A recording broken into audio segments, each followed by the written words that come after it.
আসসালামু আলাইকুম এভরিওয়ান, কি অবস্থা, কেমন আছেন? আশা করি সবাই ভালো আছেন। আল্লাহর রহমতে আমিও ভালো আছি। এখন বের হয়ে গেলাম বাসা থেকে একটু ঘোরার জন্য। আর ঘুরতে আমার কাছে ভীষণ রকমের ভালো লাগে, তাই আমি মাঝে মধ্যে ঘুরি এবং কি যখনই সময় পাই তখনই আমি ঘুরতে বের হয়ে যাই। ঘুরতে আমার কাছে এত পরিমাণে ভালো লাগে যা কল্পনার বাহিরে। শুধু আমি একা একা ঘুরলে হবে না, আপনাকেও ঘুরিয়ে আনতে হবে, এটা আমি নিজে বুঝি এবং জানি, তাই এই ভিডিওটা করা। এনজয় করুন ফুল ভিডিও। আমি ঘুরতেছি আর আমার ছোট ভাই ভিডিও করে দিতে চায়। সে বলতেছে, ভাইয়া তুমি একটু ভিডিওর মধ্যে যাও। আমি বলতেছি আমার কাছে ভিডিও ভালো লাগে না, আমার কাছে ঘুরতে ভীষণ রকমের ভালো লাগে। তুই প্রচুর পরিমাণে ভিডিও কর, বাসায় গিয়ে আমরা এই সব দেখবো আর সবাইকে দেখাবো। ভিডিওটা কেমন লাগছে অবশ্যই আপনার মূল্যবান মন্তব্য জানাতে পারেন আমাদেরকে। শুধু জানালেই হবে না, ভিডিওটা কন্টিনিউ করে শেয়ার করে দিতে হবে। আমি এইদিকে চিল ফিল করতেছি আর হাঁটতেছি আর প্রচুর পরিমাণে দেখতেছি। আর এইদিকে আমার ছোট ভাই আমাকে ভিডিওর মধ্যে নিয়ে নেছে, যেহেতু আমি ভিডিওর মধ্যে উঠতে চাই না, সেহেতু তার মনের মধ্যে একটা মাইন্ড লাগছে বলে সে বারবার আমাকে ভিডিওর মধ্যে নেওয়ার চেষ্টা করছে। তাই আমাকে এক সময় ভিডিওর মধ্যে উঠেই ফেলছো।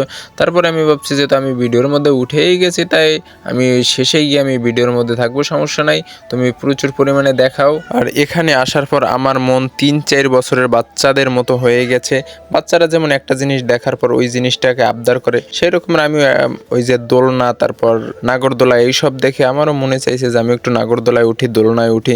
তারপর এই পাশে দেখতেছি আবার বাদাম বিক্রি করে, বাদাম খেতেও ইচ্ছে করছে বলেই আমি বাদাম খাইলাম। বিকজ এখন আমার মন পুরো 3-4 বছরের বাচ্চাদের মতো হয়ে গেছে বলেই এখন শুধু আমার বায়না আর বায়না। এই সব বায়না আমি তাদের সাথেই করি যাদেরকে আমি প্রচুর পরিমাণে ভালোবাসি। আমার সকল ভালোবাসার মানুষদের জন্য আমি 2টা লাইন বলতেছি।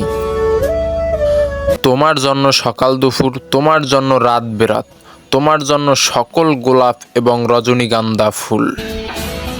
আমাকে তোমরা ফুলের মতোই দেখো, আমার সকল ভুলগুলো ফুল করে নিও। বাই দ্য ওয়ে, এবার এখান থেকে আবার কিছু বাদাম কিনে ডিরেক্ট রওনা দিতে হবে আমার বাসার উদ্দেশ্যে। বেশি সময় করা যাবে না, বিকজ এখন অনেক রাত হয়ে গেছে, তাই বেশি সময় দেওয়া যাবে না। আবার বাসার লোকজন টেনশন করবে বলে তাড়াতাড়ি যেতে হবে। ততক্ষণ আমার ভিডিওতে লাইক দিয়ে পেজটা ফলো করে দিন। এই সব জায়গা রেখে আমার যেতে ইচ্ছে করতেছে না, তারপরও যেতে হবে, কিচ্ছু করার নাই। আমি যেতে যেতে দেখতে থাকুন আমাকে, আর দেখতে দেখতে ভালোবাসুন আমাকে, আর ভালোবাসতে বাসতে আপনার বুকে জায়গা দিয়েন এই আমাকে। অতীতে হয়েছে অনেক কিছুই, ভুলিনি আমি কিছুই, ভুলতে চাইনি কোনো কিছু, তবুও ভুলে যেতে হবে, নয়তো এই আমাকে একা একাই নীরবতা পালন করতে হবে। চরকি দেখতে দেখতে ভুলে যেতে হবে অতীতকে, সুন্দর করতে হবে বর্তমান এবং ভবিষ্যৎকে। আমার দেশ কি সুন্দর দেশ, অপরূপ সুন্দর দেশ, অপূর্ব সুন্দর। এত সুন্দর জায়গা থাকতেও আমরা কেন ঘুরতে বের হই বাহিরের উদ্দেশ্যে? কেন আমরা প্লেন ভাড়া করে বিদেশে যাই?